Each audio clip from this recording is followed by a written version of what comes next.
Welcome back, brothers and sisters. I am Braden. This is Langley Outdoors Academy, and thank you for stopping by.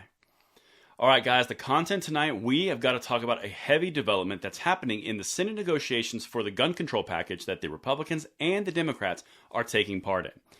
Now, the article that I'm going to show you tonight is starting to show you what we were talking about earlier on in videos that we did earlier this week and earlier today, where as this package gets narrow and narrow and narrower, the more people are going to start to fall off because they're not happy.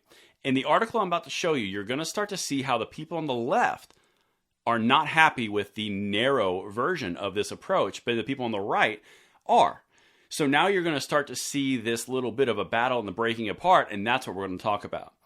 Now, I'll be honest with you guys, this battle is just now getting started. We have got so much upcoming. We've got the Supreme Court decision coming up. They're going to have a bill any day now. Make sure you are subscribed and that bell is on so we can get this information out quickly and effectively and send this out to whomever that you think would get benefit from it because it's important for our rights. All right. Like I said, as always, everything linked in the description box. Let's dive in. I've got to show you how they've hit a snag. All right. Senate gun negotiators hit a snag on background checks. The top GOP negotiator, Senator John Cornyn, wants to include juvenile records in the background check system. Other senators involved in the talks want to go bigger. Now, that's obviously going to be the left side of the aisle. They're going to want more. Now, is it a big enough desire where they will scuttle the entire package? That's yet to be seen, but now we're getting into the politics, and this is where it gets really interesting. It can change on a dime.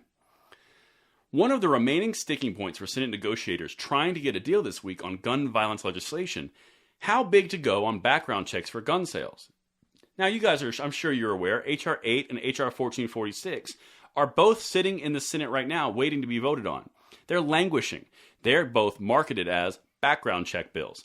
Well, it can't be those if we're talking about a completely different negotiation and the people on the left side of the aisle are upset that this package they're negotiating doesn't go far enough.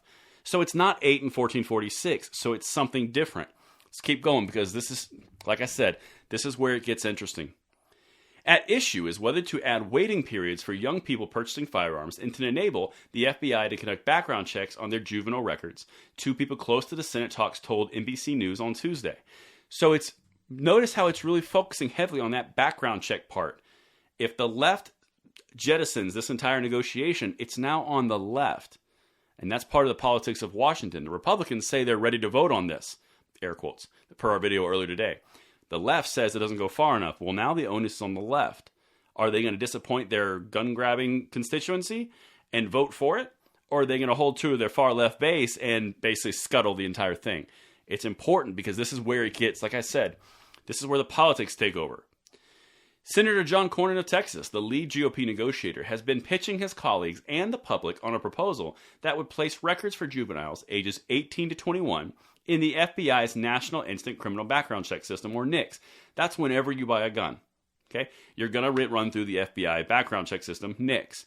Now, notice what he did not say there. He said ages 18 to 21 going into the NICS system. He did not say raising the purchase age from 18 to 21. That's an incredibly important nuance. And earlier in the day or last night, I believe it was actually earlier today, we talked about how 18 to 21 raising of the purchase is off the table. But let's keep going. You see how all these pieces are starting to fit together and we're starting to get a direction. But others in the bipartisan group are not happy about efforts to pare down the background checks portion of the gun reform package. There it is right there. Keep in mind, you've got the left and the right. You've got 5 lefties and 4 righties. The left is saying we're not happy with the paring down. That is going to go and translate into the Senate further. Because right now, you're only talking about the people in this negotiation, which is 9 people. Extrapolate that out against the entire left caucus, and you can imagine where that goes. And we're going to cover every ounce of it because every bit's important.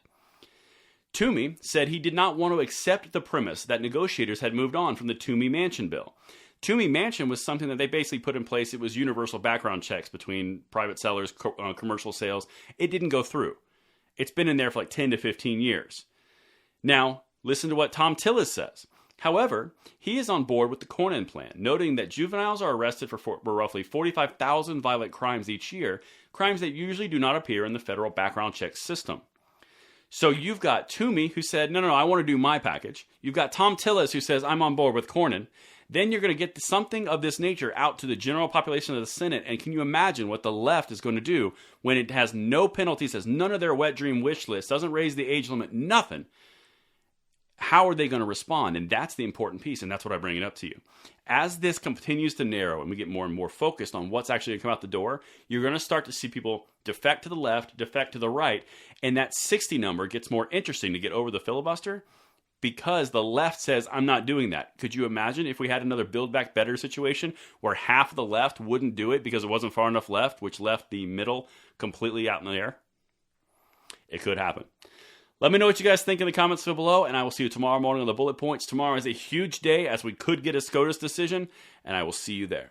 I'm Braden, signing out.